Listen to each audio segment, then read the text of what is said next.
IBN 7 हौसला है।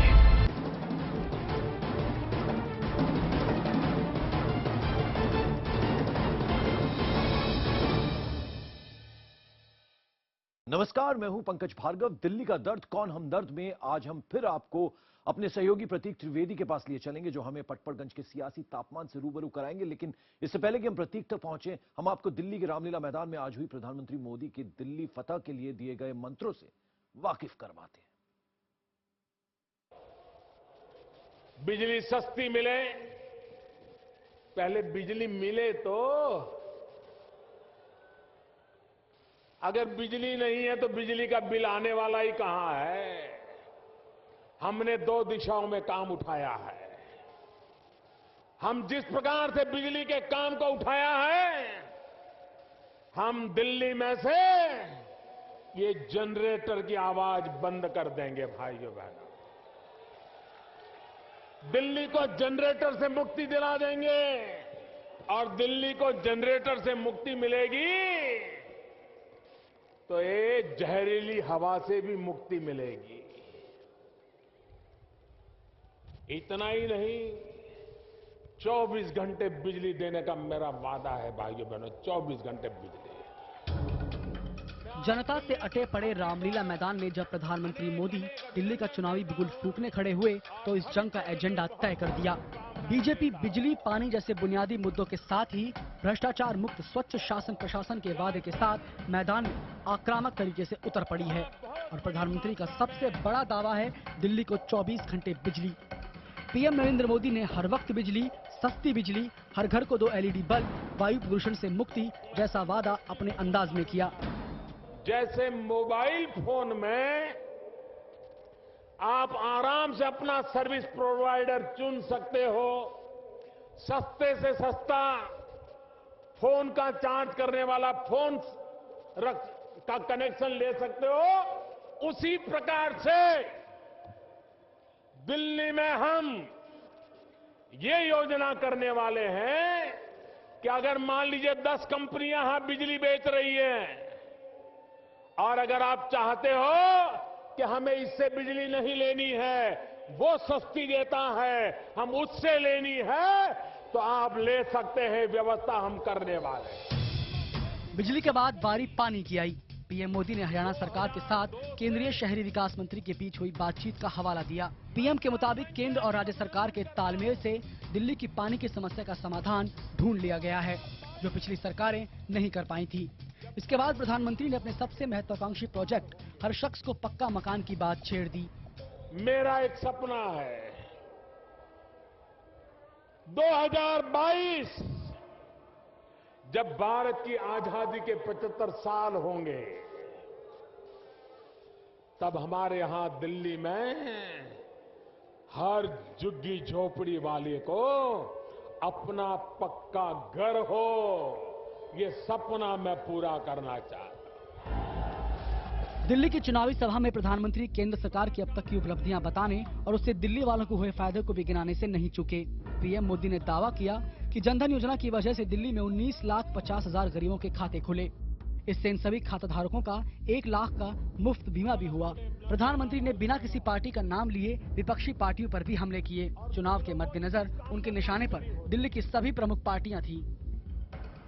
प्रधानमंत्री ने दिल्ली में विकास, भ्रष्टाचार मुक्त और स्थिर सरकार के लिए बीजेपी को पूर्ण बहुमत से जिताने की अपील की। इस रैली के साथ ही देश की राजधानी में सियासी तापमान जोर पकड़ चुका है। अरुण सिंह के साथ रवि सिंह, रामलीला मैदान, दिल्ली, IBN 7। नमस्कार, मैं हूं प्रतीक त्रिवेदी। दिल्ली का दर्द कौन हमदर्द में आज बात करेंगे पूर्वी दिल्ली के पटपड़गंज विधानसभा क्षेत्र की। खस्ता हाल पार्क, टूटी फूटी सड़कें और गंदा पानी, ये पहचान बन गया है पटपड़गंज विधानसभा क्षेत्र का।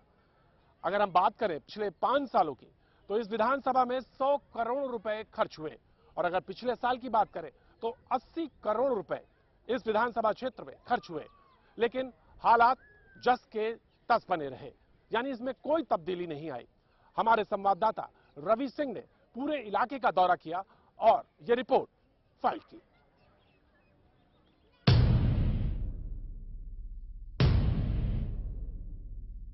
दूर तक खुला मैदान, क्या आप इसे पार्क कह सकते हैं? शायद नहीं, क्योंकि यहाँ न हरियाली है, न बच्चों के खेलने का कोई इंतजाम। झूले लगे तो सही, लेकिन अब टूट चुके हैं। पार्क में जगह जगह कूड़े के ढेर हैं। पटपड़गंज विधानसभा के इस पार्क का नाम है हेडगेवार पार्क। यहाँ गंदगी का आलम ऐसा कि कुछ पल ठहरना भी यहाँ दुभर है। झूले तो है नहीं, सो बच्चे गुल्ली डंडा खेलकर मन बहला रहे हैं। अब इससे बुरा हाल क्या होगा जब बच्चों के पार्क में शराबी बेसुध पड़ा हो। ये एक तस्वीर विधानसभा में बने पार्कों की पोल खोलने के लिए काफी है। कुछ बुजुर्ग हिम्मत करके पार्क का रुख करते भी हैं, लेकिन इस बदहाली पर आंसू बहाने के सिवा उनके पास कोई चारा नहीं है। पार्क में ये दिक्कत है, यहाँ पे घास वास नहीं, ना खेलने की जगह, और यहाँ पे सारे नशेड़ी घूमते सिगरेट पीते रहते हैं। कहने को विधानसभा के विकास पर 100 करोड़ रुपए खर्च हो चुके हैं, जिसमें से 80 करोड़ खर्चने का दावा तो खुद पूर्व विधायक मनीष सिसोदिया ने किया है। देखिए, पटपड़गंज विधानसभा इतनी बड़ी है कि सिर्फ 4 करोड़ से वहाँ कुछ नहीं होने वाला। इस वक्त पूरी विधानसभा में मेरे कार्यकाल के दौरान करीब 80 करोड़ के काम चले हैं। जब दावे इतने बड़े हों, जमीन पर काम सिफर दिखाई दे और मौसम चुनावी हो तो विरोधी कैसे छोड़ सकते हैं? बीजेपी नेता पूर्व विधायक के दावों को कटघरे में खड़ा कर रहे हैं। मैं पूछना चाहूंगा, जो इन्होंने वादे किए थे वो 4 करोड़ में से 4 रुपए भी नहीं लगे। वो 4 करोड़ रुपए कहीं लगे हुए दिखते हैं तो केवल होर्डिंग और पोस्टरों पे लगे दिखते हैं कि केजरीवाल दोबारा और ये और 5 साल। दिल्ली चुनाव की आहट सुनाई देने लगी है। ऐसे में आरोपों का शोर भी तेज हो रहा है। गुरुद्वारा गली के पास एक पार्क पर ताला लटका तो पास ही कांग्रेस के अनिल चौधरी ने आप नेता मनीष सिसोदिया पर जोरदार पोस्टर वार कर डाला। पिछले चुनाव में अनिल चौधरी ने मनीष सिसोदिया के हाथों मात खाई थी और अब वो पोस्टर के जरिए सिसोदिया पर सवाल खड़े कर रहे हैं।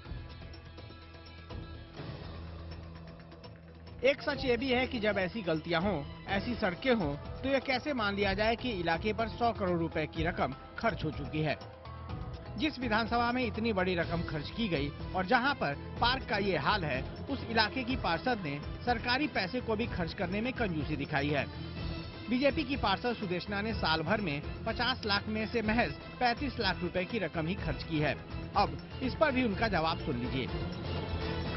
नहीं, हेडगेवार पहले तो बहुत खराब था। अब मैंने कम से कम भी उसमें बहुत ट्रक मट्टी आई है। पहले बहुत झील में था। जब मैं वहाँ पे वोट मांगने जाती थी तो वहाँ बड़े बुजुर्गों का यही कहना था कि हम तुमसे ये उम्मीद करते हैं कि इस पार्क की स्थिति अच्छी करोगी।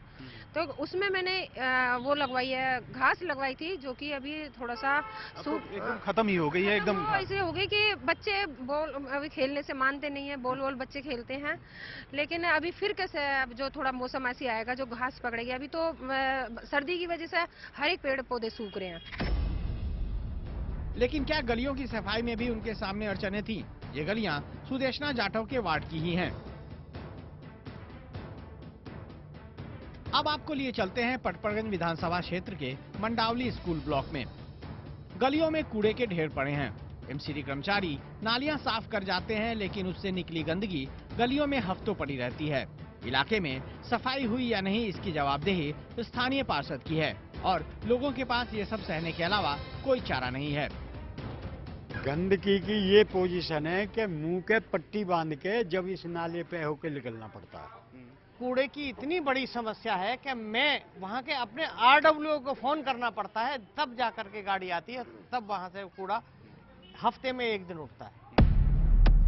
जब हमने पूछा कि आखिर फंड का पैसा क्यों नहीं लगाया और सफाई क्यों नहीं होती इलाके में, तो सुनिए पार्षद का जवाब।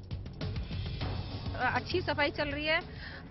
थोड़ा सा ये है कि सफाई को लेकर ही लोगों को सबसे ज्यादा शिकायत है कि आपके इलाके में बिल्कुल सफाई नहीं होती, सफाई कर्मचारी आते ही नहीं है। नहीं, सफाई कर्मचारी बराबर आ रहे हैं।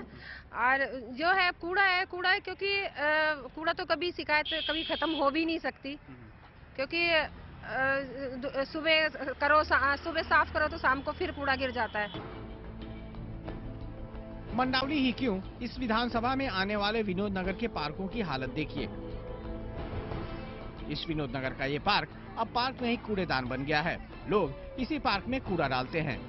जहां बच्चों के खेलने की व्यवस्था होनी चाहिए थी, वहां पर जानवरों का डेरा है। अब सुनिए पार्कों की बदहाली पर क्या कहना है इलाके के विधायक रहे मनीष सिसोदिया का। लेकिन हमने डीडीए के अधिकारियों से कह के खुद एमसीडी के सीनियर ऑफिसर्स के साथ दौरा कर करके इन पार्कों को साफ कराया। जहां तक आप तालाब चौक की बात करें, तालाब चौक की जो जमीन है वो आधी से ज्यादा तो डिस्प्यूटेड है। सुप्रीम कोर्ट के कुछ ऑर्डर्स हैं उसको लेके। अब वो कायदे में तालाब है, वहाँ तालाब बनना चाहिए, पर वहाँ कुछ और नहीं बन सकता। वहाँ पार्क के रूप में हमने विकसित कराना शुरू किया था, तो वहाँ की जो काउंसलर हैं उन्होंने जाके शोर मचा दिया उस पर। अब सवाल ये है कि अगर पार्कों का दौरा किया जा रहा था तो सूरज संवरने की बजाय बिगड़ती क्यों दिख रही है। वाकई पटपड़गंज में करोड़ों रुपए बहाने का कोई नतीजा कम से कम हमें तो दिखाई नहीं दिया। करोड़ों रुपए खर्च करने का दावा, लेकिन बुनियादी सुविधाएं नदारद हैं। अब लोग उन नेताओं से सवाल पूछ रहे हैं जिन्होंने चुनाव से पहले बिजली, पानी, सड़क, पार्क और पार्किंग की बेहतर सुविधा देने का वादा किया था। उनके उस वादे का क्या हुआ और लोगों को बेहतर जिंदगी क्यों नहीं मिल पाई। कैमरामैन विपिन पुजारी के साथ रवि सिंह, दिल्ली, IBN 7। और अब दिल्ली का दर्द में जानने का वक्त है जनता की कमाई, वोटर की कमाई का। यानी जनप्रतिनिधियों ने इस विधानसभा क्षेत्र में कितना पैसा खर्च किया। लेकिन इसको जानने के लिए चलेंगे स्टूडियो। बहुत शुक्रिया प्रतीक। और आज हम आपको बताएंगे पड़पड़गंज इलाके का हाल। पड़पड़गंज विधानसभा सीट पूर्वी दिल्ली की लोकसभा सीट है और यहाँ लोगों की कितनी समस्याएं हैं, क्या कुछ चाहते हैं लोग, आप बता रहे हैं वहां से, लेकिन आंकड़ों के जरिए हम आपको समझाने की कोशिश करेंगे कि आखिर इस इलाके में कितना पैसा खर्च हुआ है और उस पैसे का क्या वाकई जनता को फायदा मिला है या फिर नहीं मिला है। चलिए आंकड़ों के जरिए समझने की कोशिश करते हैं। 2013 की बात करते हैं, जब दिल्ली में विधानसभा चुनाव हुए और यहां पर आम आदमी पार्टी के मनीष सिसोदिया ने जीत हासिल की थी और मनीष सिसोदिया ने बीजेपी के नकुल भारद्वाज को हराया था। अगर हम पैसे की बात करें, कितना पैसा खर्च किया मनीष सिसोदिया ने, तो 3 करोड़ 26 लाख रुपए इन्होंने अपने इलाके को सजाने संवारने में खर्च किए। यानी कि पड़पड़गंज इलाके को सजाने के लिए इन्होंने इतना पैसा खर्च किया और 74 लाख रुपए खर्च ये नहीं कर पाए। ये रकम अभी भी बची हुई है। इसके अलावा हम बता दें कि 80 करोड़ रुपए का काम इन्होंने शुरू करवाया, जिसका ये दावा करते हैं। हालांकि ग्राउंड रियलिटी क्या है वो आपको प्रतीक वहां से बता रहे हैं। पड़पड़गंज विधानसभा में चारों पार्षदों की बात करते हैं, क्योंकि पार्षद फंड में भी 65 लाख रुपया मिलता है और वहां पर कितने पैसे खर्च हुए, क्योंकि चारों पार्षद बीजेपी के हैं, वहां पर कितना पैसा उन्होंने खर्च किया वो भी बताते हैं। हर पार्षद को यहां पर सालाना 50 लाख रुपए का फंड मिला है।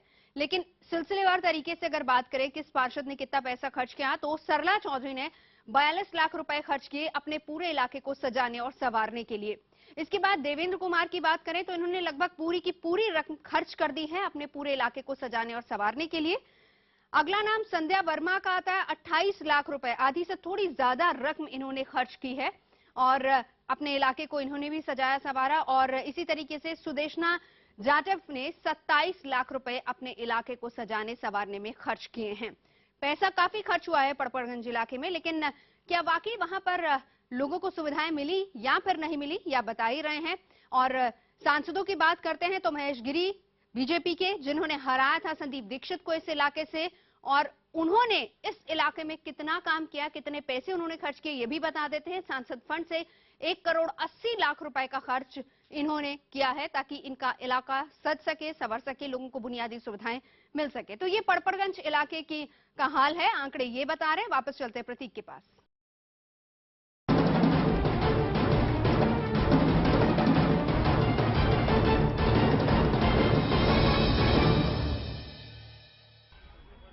हम जानने की कोशिश करते हैं पटपड़गंज विधानसभा क्षेत्र में रहने वाले लोगों से कि आखिर में यहां पर किन समस्याओं से उनको दो चार होना पड़ता है, क्या मुश्किलें आती हैं, क्या विधायक ने, सांसद ने या पार्षदों ने यहां पर विकास के कामों में अपना योगदान दिया है। लोगों से जानते हैं। बताइए कि यहां पर जो कामकाज की अगर हम बात करें, आपको लगता है कि हुआ है? नहीं जी, बिल्कुल काम नहीं हुआ है। हम तो अभी तक उनका इंतजार कर रहे हैं कि वो विधायक जी हमारे दिखते कैसे हैं, उनकी शक्ल देखे काफ़ी दिन हो चुके हैं। विकास तो बहुत दूर दूर तक की बात है और कई सालों से हमें काफ़ी परेशानियों का सामना करना पड़ रहा है। यहाँ कोई सिस्टम ही नहीं है कि विधायक जी आके उस समस्याओं को सुने। जी, आप क्या क्या मुश्किलें लगती हैं कि इस इलाके में क्या दिक्कत है? सबसे बड़ी दिक्कत ये है कि यहाँ पे कोई विकास नहीं और गंदगी इतनी है बहुत ज़्यादा जी, और विधायक साहब तो आते ही नहीं है इधर। आपको लगता है कि गंदगी इलाके में है? देखिए, गंदगी के बारे में तो कह सकता हूँ, गंदगी रहती है लेकिन सफाई भी होती है। बाकी मैं विकास कार्यों के बारे में कहना चाहूँगा कि पानी, बिजली, जिसके लिए बहुत ज़्यादा प्रॉब्लम है। आज तक पानी नहीं आता, 2 दिन तक बंदों को बहुत परेशानी होती है। इसके लिए जल बोर्ड के ऑफिस जाते हैं, वहाँ भी पानी नहीं मिलता है। विधायक जी की तो अगर बात ही छोड़ो, मिलते ही नहीं कहीं क्षेत्र में देखने के लिए। ये बताइए कि पानी के अलावा और भी कोई मुश्किलें हैं इस इलाके में? बहुत सारी समस्याएं हैं। गड्ढे खोद कर चले जाते हैं, रोड खोद कर चले जाते हैं, फिर उनका कोई रिपेयर करने नहीं आता, ऐसे पड़ा रहता है। और कचरा तो बहुत सारा है, गंदगी बहुत ज्यादा है। और जहाँ तक मुझे याद है कि 13-14 साल से कुछ भी काम नहीं हुआ है अभी। ये बताइए कि 4 करोड़ रुपया जो हर साल विधायक को फंड मिलता है इलाके के विकास में, पार्षदों को भी पैसा मिलता है, आपको लगता है कि वो सारा जो यूटिलाइजेशन वो सही तरीके से हुआ है? उन पैसों का तो एग्जैक्ट बता नहीं सकते, लेकिन मुझे जो लगता है कि जो इनके 4 करोड़ रुपए हैं वो इनकी होर्डिंगों पे ज्यादा लगे हैं और क्षेत्र के विकास के लिए कम लगे। आपकी कॉलोनी में क्या दिक्कत है? पानी नहीं मिल रहा हमें और गंदा पानी आता है बिल्कुल, ना कोई सफाई नहीं, अभी बिल बहुत आता है।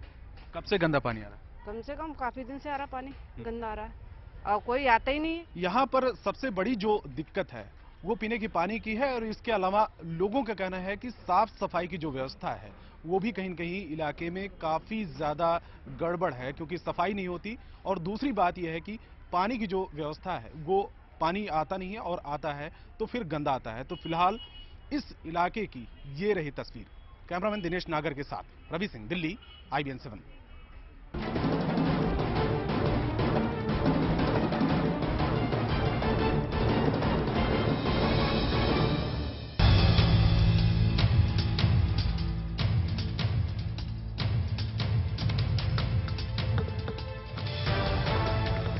हर महीने आता है बिजली का बिल, पानी का बिल ज्यादा से ज्यादा आ रहा है। वोट लेने आ गए, आज तक हमने उसकी शकल भी नहीं देखी। भूखे मरे, हमारे पास कुछ भी नहीं है, पानी भी घड़ा में पड़ रहा है अंदर। पार्कों के अंदर गलत आदमी बहुत बैठे होते हैं जो दिन भर हमारी मूवमेंट वॉच करते हैं। डेफिनेटली प्रॉब्लम है सिक्योरिटी को लेकर, रात पर, रात में, दिन के दौरान। दिल्ली का दर्द कौन हमदर्द। आज मैं मौजूद हूं उत्तर पूर्वी दिल्ली के तिमारपुर विधानसभा क्षेत्र में। जी हां, अगर मैं कहूं बदहाली का दूसरा नाम क्या है तो आप यकीन मानिए दिल्ली में ये कहा जा सकता है कि तिमारपुर बदहाली का। जी, तिमारपुर विधानसभा बदहाली का हाल है जी। तिमारपुर विधानसभा में जब से आप पार्टी का विधायक आया था सब कुछ खत्म हो गया, ना किसी का टेस्ट करते हैं ना। विधायक जी आए कि नहीं आए लौट के? विधायक की किसी ने नहीं देखा जी, विधायक को किसी ने नहीं देखा। विधायक जी को देखा? नहीं देखा, हमने नहीं देखा, कभी नहीं देखा उसको, मैंने नहीं देखा। और जो है सांसद है उनको टेलीविजन के अंदर देखा। एक साल में पूरे क्षेत्र में आप सर्वे कर लीजिए, किसी एक शख्स ने देखा हो जो आप सजा देना चाहो हम तैयार हैं। जो सजा आप देना चाहो दे सकते हो। यहाँ पर विधायक जी नहीं आए, नहीं आए। भाई इतनी जोर से बोलो, इतनी जोर से बोलो कि आवाज वहां तक जी आए। नहीं आए। ये कौन नहीं आया, कौन नहीं आया? ये जो टोपी वाला जीत के गया था यहाँ से, लोगों को बेवकूफ बना के बोला कि बिजली में जो है 50% कर दूंगा, पानी फ्री कर दूंगा। मोहर लोगों को लगाई नहीं, दिखाई दिया नहीं, वो दिखाई नहीं दिया। हम देखना भी नहीं चाहते दोबारा उसको। तो विधायक जी क्यों नहीं आए दोबारा यहाँ पर? क्यों, क्या जो परेशानी है वो मैं जानना चाहता हूँ। झूठे वादे करके यहाँ पर आए थे, इसी वो वादे पूरे नहीं कर सकते, इसलिए उन्होंने शकल नहीं दिखाई। आगे हम उन्हें आने भी नहीं देंगे, इसलिए। अच्छा ये बताइए यहाँ का दर्द क्या है? दर्द क्या है बताइए। दर्द ये है जब वोट लेने को आए आज तक शकल नहीं दिखाई, तो बताओ मिलने तक नहीं आए, देखने तक नहीं आए, हमारी दुख दर्द नहीं सुन पाए। बात क्या है, किस्सा क्या है, कुछ बात क्या है तो किस्सा क्या है, जब कभी आए नहीं है। पानी को बहुत परेशानी है हमें। अम्बेडकर बस्ती? अम्बेडकर बस्ती में पानी नहीं है बिल्कुल भी। पानी हाँ बताइए। राशन कार्ड लेके तो राशन नहीं मिल रहा है, एकदम राशन कार्ड जिसका करे सरकारी बंद हो जा रहा है। राशन कार्ड नहीं मिल रहा है? नहीं, राशन कार्ड नहीं मिल रहा है। पानी की समस्या, हमारे नाले का पानी हमारे घर में पड़ा है अंदर। सबसे बड़ी एक समस्या ये है कि सुनो, सबसे बड़ी एक समस्या ये है कि हमारा गांव रजिस्ट्रेशन नहीं हुआ, हमारा गांव रजिस्ट्रेशन होना चाहिए। हाँ अच्छा, मैं जरा थोड़ा जगह चाहता हूँ। दाएं जी। कार्ड तो मिला है लेकिन हमें राशन नहीं मिलता। 12 रुपए किलो, 12 रुपए किलो देता, वो भी नेहरू बिहार जाओ 60 रुपए किराए के लगाओ और तब वहाँ से नेहरू ब्याज 12 रुपए किलो का आटा लेके आओ। वो आम आदमी पार्टी वाले वो यही कहते हैं ना कि हम 49 दिन थे, अब किसे 5 साल दीजिए। आम आदमी वो होता है जो आम आदमी की बात करे, आम आदमी की सुने। ये टोपी पहन के थोड़ी ना आम आदमी होता है। ये बताइए कि आम आदमी जो है, आम आदमी ने बेटे का कसम खाया, कि मैं सरकारी कमरा नहीं लूंगा, फिर भी सरकारी रूम लिया। आम आदमी ने बेटे का कसम खाया कि मैं वीआईपी बन करके 26 जनवरी नहीं देखूंगा, उसने बैठ के आम आदमी जो 26 जनवरी देखा। आम आदमी कसम खाता है कि मैं बिजली का बिल कम करूंगा, पानी फ्री दूंगा, उसने कुछ नहीं करा। वो तो पक्का चोर है। जिस तरफ निगाह डाली है तिमारपुर में, जैसे मैंने पहले आपसे कहा कि बदहाली अपना बयां कर देती है। जी मैं इधर की बात सुन रहा था। मैं कौन कह रहा था? जी हाँ, हमारी लड़की है जो हैंडीकैप है सर, और आज तक भी है उसकी पेंशन नहीं बनी। मैंने 20 बार फार्म भरा है और आगे से यही आता है कि उसका अलग से मतलब होने चाहिए अकाउंट, और ज्वाइंट में बनाते हैं अकाउंट वाले, क्योंकि वो चल फिर नहीं सकती है और हम माँ के साथ में ही बनाते हैं। तो क्या कोई बना नहीं रहे हैंडीकैप का कोई फॉर्म का काम हो रहा? पेंशन का भी मैंने बताया, आपने राशन के बारे में आपने बताया, स्कूल के बारे में आपने बताया, सड़क के बारे में आपने बताया, तमाम चीजें बताई। जी आप कुछ कहना चाह रहे थे? हाँ जी जी हाँ हाँ। पिछले 1 वर्ष से जो हमारा क्षेत्र का विधायक है वो लापता है। क्षेत्र की जनता त्राही कर रही है। लापता है कैसे? विधायक कैसे लापता हो सकते? से भी नहीं मिल रहा, फोन करते हैं, फोन नहीं उठाता तो लापता नहीं है, तो क्या कहेंगे? उस हाथ में कोई पर्ची है? क्या नाम है बेटा तुम्हारा? मेरी मम्मी की 5 साल में 3 बार विधवा पेंशन भर दी, अभी तक बिल्कुल भी एक भी इंक्वायरी घर पे नहीं आई है, इसलिए मैं लेके आई हूँ सारे कागज घर दिखाने। क्या नाम है तुम्हारा? ज्योति नाम है। ज्योति नाम है। तुमने माँ की अपनी पेंशन 3 बार भरी? 3 बार भरी है, लेकिन अभी तक एक बार भी इंक्वायरी घर पे नहीं आई है और मुझे कोई स्लिप भी नहीं दी गई है अभी तक। राशन नहीं मिलता? नहीं, राशन नहीं मिलता, मेरे को राशन नहीं मिलता। ये तमाम लोग, ये तमाम जनता यहाँ पर मौजूद है, अपनी बात कहना चाहती है और ये बार बार कहती है कि हुजूर एक बार इधर का भी रुख कर लीजिए, एक बार इधर भी निगाह डाल लीजिए। विधायक जी कम से कम आइए तो बात तो सुनिए आके। लेकिन हम आपसे बताएं, दिल्ली का दर्द सिर्फ यही नहीं है।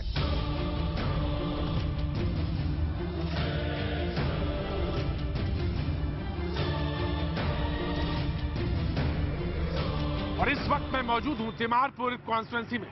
जैसा मैंने आपसे पहले कहा कि आज दिल्ली में बड़े इश्यूज पर हम बात कर रहे हैं और एक बहुत बड़ा दिल्ली का एक इशू है और वो है वुमेन सेफ्टी को लेकर। हमारे साथ यहाँ पर तिमारपुर कॉन्स्टिट्यूंसी से RWS के लोग मौजूद हैं, हमारे साथ एक्सपर्ट पैनल में भी लोग मौजूद हैं। और यकीन मानिए फुटपाथ पे खड़े होकर बात करना शायद कुछ अटपटा लगे आपको, लेकिन शायद दिल्ली के लिए बेहद जरूरी है, क्योंकि कुछ चीजें ऐसी हैं जिनको लेकर दिल्ली में आप अगर निकलेंगे, बात करेंगे और लोगों से जानना चाहेंगे आखिर बात क्या है, मुद्दा क्या है, तो एक सबसे बड़ा मुद्दा सामने जो है और वो ये कि वुमेन सेफ्टी को लेकर क्या किया जाना। यहाँ पे इस इलाके में सबसे ज्यादा स्टूडेंट्स पढ़ते हैं, इस इलाके में वो RWS के लोग भी मौजूद हैं जो ये बार बार कहते रहे, वुमेन सेफ्टीज को लेकर भी सवाल उठाते रहे। सवाल ये इस बात का है, तमाम इशू हो गई, तमाम बातचीत हो गई, वुमेन सेफ्टीज को लेकर अब क्या किया जाना चाहिए, ये एक सवाल ये बहुत बड़ा। थोड़े से सिक्योरिटी मेजर जो हैं और ज्यादा किए जाने चाहिए। बस स्टैंड पे, जैसे मिसाल के तौर पे मैं बस स्टैंड पे इस समय खड़ा हूँ और इस बस स्टैंड पे किस तरह के स्टेप्स होने चाहिए, या घर से निकलने में, बाहर जाने में, तमाम पहलुओं पे बात लगता है कि लेडीज जो स्टाफ है शायद इस पुलिस स्टेशन में कम है थोड़ा सा। वुमेन स्टाफ जरूरी है क्योंकि वुमेन्स की प्रॉब्लम्स को वुमेन्स ही समझ सकती हैं। कितना बड़ा मुद्दा है आप महिला सुरक्षा को लेकर अगर बात करें? बहुत बड़ा मुद्दा है और यहाँ पे सुरक्षा की बहुत कमी है। महिला जो सुरक्षा बहुत कम है। हमारे यहाँ स्नैचिंग के केसेस बहुत होते हैं और वो अनट्रेस रहते हैं, तो ज़रूरी है PCR वैन का ज़्यादा घूमना, दिन में डे पेट्रोलिंग की ज़्यादा ज़रूरत है। पार्कों के अंदर गलत आदमी बहुत बैठे होते हैं जो दिन भर हमारी मूवमेंट वॉच करते हैं कि किस घर में कौन आदमी कितनी देर बैठा हुआ है और फिर उस टाइम के हिसाब से वो थेफ्ट वगैरह केसेस होती है। तो पुलिस की पेट्रोलिंग की बहुत ज़रूरत है। हमारे बत्रा के ऊपर जो चौकी है वो भी इनफेक्टिव है बिकॉज वहाँ स्टाफ बहुत कम है। ऐसे और बहुत सी चौकियों की ज़रूरत है। जब तक पुलिस का डेटरेंट एक्शन नहीं होगा तब तक लॉ एंड ऑर्डर की सिचुएशन इंप्रूव नहीं होगी। और हमारे यहाँ क्योंकि बहुत से लोग बाहर से आते हैं जो दिन भर यहाँ रह के एक्टिविटी करके चले जाते हैं, पुलिस के यहाँ रजिस्ट्रेशन सिर्फ उन्हीं लोगों की है जो सिर्फ किराएदार हैं, तो बाकी लोगों के बारे में कौन जानता है, वो कमिट करते हैं और करके चले जाते हैं। लॉ एंड ऑर्डर और दूसरी बात उन्होंने कहा कि महिलाओं की सुरक्षा को लेकर एक बड़ा मुद्दा जिसको लेकर दिल्ली में लगातार बातचीत होती रही और पिछले अगर हम 1.5-2 साल की बात करें तो लगातार ये मुद्दा सुर्खियों में बना रहा। मैं स्टूडेंट भी मौजूद हैं, मैं उनसे बात, किस तरह की प्रॉब्लम है दिल्ली के अंदर अगर हम बात करें, ओवरऑल दिल्ली की पर्सपेक्टिव में बात करें वुमेन सेफ्टी को लेकर? हाँ, डेफिनेटली प्रॉब्लम है सिक्योरिटी को लेकर, रात पर, स्पेशली रात में, दिन के दौरान। लेकिन जैसे सॉल्यूशंस के तौर पर एक तो ऑब्वियसली डेटरेंट कर सकते हैं अगर हम पुलिस मेजर्स रखें और और ज़्यादा पेट्रोलिंग रखें, और दूसरा है कि हमें और ज़्यादा लीगल अवेयरनेस बढ़ाना है और लोगों का माइंडसेट चेंज करना है, क्योंकि इवेंचुअली क्या करना है, जो हम अभी क्या कर रहे हैं, सारे सिम्टम्स को टारगेट कर रहे हैं ना, कि अगर कोई छेड़छाड़ी कर रहा है तो फिर उसको हम कुछ थोड़ा सा स्केयर करके, कुछ डिटर करके उसे हम पनिश करते हैं, या लीगल इन्फोर्समेंट उस तरफ से आ रहा है। लेकिन अगर हम शायद उन लोगों का माइंडसेट ही चेंज करें, जैसे बहुत सारी, जैसे घरों में ही अगर हम, मैं आपको रोकना चाहूंगा, एक मिनट में आता हूँ। दिल्ली की मानसिकता पर बात हो रही है। दिल्ली की मानसिकता पर सबसे बड़ा सवाल ये कि यहाँ पर जो सोच है उसको कैसे बदला जाए। दिल्ली की सोच के बारे में तुम्हारा क्या ख्याल है, खासतौर से महिलाओं को लेकर? जी, बदल सकती है। बदल सकती है अगर पुलिस व्यवस्था सुचारू रूप से, पुलिस की जरूरत तब भी पड़ेगी। अगर पहले उनकी जरूरत पड़ेगी, फिर उनकी मानसिकता बदल सकती है। अगर वो पहले डंडा और फिर उसके बाद मानसिकता बदलेगी, ऐसा लगता है तुम्हें? ऐसा लगता है आपको भी क्या कि पहले डंडा जरूरी है मानसिकता बदलने के लिए? नहीं, अगर युवा की सोच बदलेगी तो महिला सुरक्षित हो सकती है। महिला सुरक्षित हो सकती है अगर युवा की सोच बदले। सबसे बड़ी सोच में बाधा क्या है, आपको क्या लगता है साहब? सोच में बाधा ये है कि हमारी खुद की मानसिकता खराब है। अगर हम अपनी मानसिकता बदल लेंगे तो महिला, अगर दूसरी महिला को भी अपनी बहन की तरह समझेंगे तो ये इसमें परिवर्तन आ सकता है, इसमें वो कुछ हो सकता है। मैं आपसे जानना चाहता हूँ ये सोच कैसे बदली जा सकती है? सोच अपने आप में मानसिकता चेंज करना पड़ेगा, दूसरों को अपनी माँ, अपनी बहन वो समझना पड़ेगा तभी। और ये बात भी लोग कहते हैं कि जब आप छेड़ाछाड़ी की घटना हो रही हो तो आप मूक दर्शक बने रहते हैं। ये तो है, लोगों में मानसिकता है, भरा हुआ होता है, मूक दर्शक बने रहते हैं, आप उसमें कहीं इंटरफेयर नहीं करते। साहब ये बड़ी बात है? बिल्कुल, बहुत बड़ी बात है। एक्चुअली लोगों का मूक दर्शन बनना ही इस एक्टिविटी को बढ़ाता है।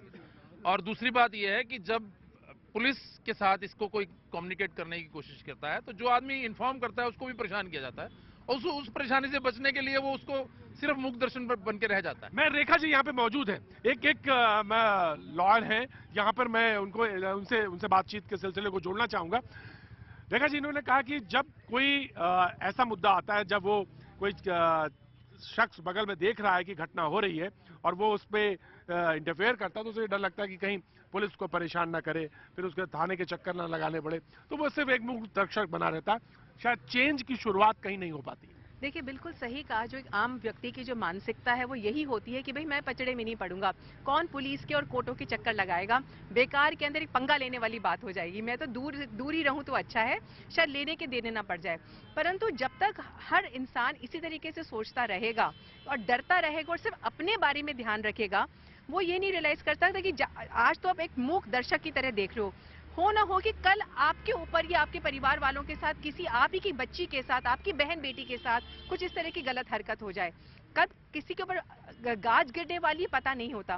तो सबसे पहले हमें अपने जो कानूनी जो व्यवस्था है और जो हमारी पुलिस की जो व्यवस्था है, दोनों में विश्वास रखना पड़ेगा। मध्य प्रदेश की अपेक्षा यहाँ के लोगों का मोरल जो है बहुत नीचा है। लोग यहाँ पे मेट्रो में अगर लड़कियां दिखती हैं उनको अजीब तरह से घूर के देखते हैं। कारण क्या है, तुम्हें कारण क्या लगता है? कारण लगता है कि उनकी गंदी सोच, गंदी मानसिकता। सर, सबसे बड़ा कारण है इग्नोरेंस का। हम देखते हैं तो हम इग्नोर कर देते हैं, छोड़ हमारा क्या है। तो लेकिन मैं हरियाणा से हूँ सर। मैं समझ गया था तुम हरियाणा से ही होगे। हमारे वहाँ पे ऐसा बिल्कुल नहीं होता सर। मैं वहीं सिखा दिया जाता है? वहीं sir, at a time sir. हम खुद एक्शन लेते हैं सर। अगर कोई ऐसा हम देख लेते हैं, ऐसे यहाँ पे कोई गलत हरकत हो रही है लड़कियों के साथ या किसी और के साथ, हम एट ए टाइम एक्शन लेते हैं सर। हम वहाँ पर सर मुंह तोड़ जवाब देते हैं। अगर मैं अपने हरियाणा में होता हूँ तो एक्शन लेता हूँ। ये मध्य प्रदेश से है, इन्होंने कहा कि हमारे यहाँ पे इस तरह की घटनाएं नहीं है, लेकिन दिल्ली में सोच बिल्कुल फर्क है। तो ये क्या हो जाता है, दिल्ली में आते ही सोच क्यों बदल जाती है? ये तुरंत एक्शन लेने वाली बात आपको कितना वाजिब लगती है? हाँ, तुरंत एक्शन किधर से हो सकता है? देखिए, तुरंत एक्शन जो है सबसे पहले हमको खुद ही करना है, और मैं उनकी बात से बिल्कुल अग्री करती हूँ कि जब तक समाज आगे नहीं आएगा इसके बारे में, तब तक हम किसी भी थर्ड डिपार्टमेंट से एक्सपेक्टेशन नहीं कर सकते हैं। सब कुछ पुलिस ही नहीं कर सकती है। कहीं बार जैसे कहते हैं ना कि real education begins at home, तो अपने घर से ही शुरुआत करें, जहां पर हम सबसे पहली बार देखते हैं कि हमारा खुद का बच्चा ही अगर कोई गलत काम कर रहा है तो उसके पहले अगर कोई माँ, जिस दिन एक माँ अपने बेटे को एक चक्कर लगाएगी कि तुमने किसी लड़की को गलत तरीके से बात करी, या सबसे पहले तुमने अपनी बहन से ही इज्जत से बात नहीं करी, तो शायद उसकी जो वो होगी वो तभी। ऐसा भी प्रॉब्लम है कि जब हम सॉल्व करने चाहते हैं ऐसी प्रॉब्लम्स को, हम हमारा ओरिएंटेशन बहुत ही प्रोटेक्शन की तरफ है कि हाँ लड़की को घर पे रखो या उसको बाहर रात में नहीं भेजो। एम्पावरमेंट की तरफ अगर हमारा सोल्यूशन होगा, उन्हें बाहर भेजो और लड़कों को सिखाओ कि ऐसी लीगल अवेयरनेस की तौर से या मॉरल एजुकेशन की तरफ से, जैसे स्कूल करिकुलम में इंट्रोड्यूस हो गया है, वैसे ही हमारी, जैसे मैंने पहले भी बोला था, मानसिकता में चेंज आएगा। मैं ये बोल रहा था सर, हम सभी को, चाहे लड़के हों लड़कियां हों बुजुर्ग हों, हम सभी को अपनी अपनी जिम्मेदारी निभानी पड़ेगी। हम गाड़ी में निभानी पड़ेगी। बैठते हैं, हम गाड़ी में बैठते हैं, अगर हम बेल्ट नहीं लगाते हैं तो किसकी गलती हुई बताओ? हमारी गलती हुई ना। पुलिस वाला पकड़ लेगा, बोलेगा कि तुम बेल्ट क्यों नहीं लगाए हो, लेकिन पहले मुझे समझना होगा कि बेल्ट मैंने क्यों नहीं लगाया है। क्या नाम है आपका? हिरेंद्र जायसवाल जी, हिरेंद्र जी ने बात सही कही। उन्होंने कहा कि आपको, हमको भी कहीं ना कहीं जिम्मेदारी समझनी होगी। फुटपाथ पर इस तरह खड़े होकर महिलाओं की सुरक्षा पे बात करने को लेकर ये एक पहल थी, लेकिन दिल्ली के दर्द में बहुत सारे हिस्सा अभी बाकी है। बने रहिए, देखते रहिए IPL। दिल्ली का दर्द कौन हमदर्द में आपका एक बार फिर स्वागत है। मैं हूं प्रतीक त्रिवेदी और इस वक्त मैं तिमारपुर कॉन्स्टिट्यूंसी में मलकागंज में मौजूद हूं। तमाम सारे लोग यहां अपनी समस्याओं के साथ मौजूद, लेकिन हम अपने एक्सपर्ट्स के साथ भी यहां पे मौजूद हैं। बातचीत के सिलसिले को जोड़ेंगे, लेकिन सबसे बड़ा दर्द एक यहां ये भी है कि यहां जितनी बसें चलती थीं वो अब लगभग सब की सब बंद हो गई हैं। लोग कैसे सफर करते हैं? निम्न मध्यवर्गीय परिवार के लोग यहाँ पर रहते हैं, लेकिन वो दूर दराज तक कैसे काम करने जाते हैं ये बस सिर्फ सोचने की बात है। कैसे सफर होता होगा सिर्फ महज अंदाजा लगाया जा सकता है। यहाँ के प्रधान मौजूद हैं, मैं जानना चाहता हूँ कितनी बसें पहले चलती थी, कितनी बंद हो गई?